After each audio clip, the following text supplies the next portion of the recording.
So then you look at it and say, okay, the markets are wanting one of these things to really be bad for the Fed to actually cut rates. Well, you'd be right on that. This is what I did is I did an analysis, and I said, of all the Fed officials, which one would vote to cut? Which one would be, okay, we're good right where we are? Okay, so that's what the markets are waiting on right now. They're like, okay, is the Fed truly going to cut? At the next meeting, because they told us via the dot plot.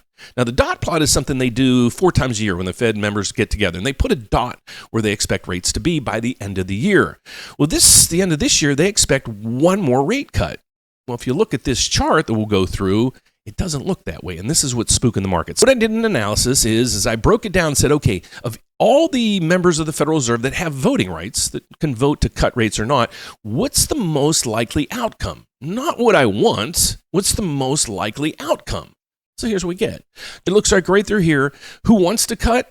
5 members. Who don't? 7. Most likely outcome? They're not going to cut.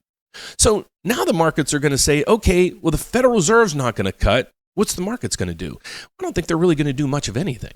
The markets, I think, are anticipating no more rate cuts.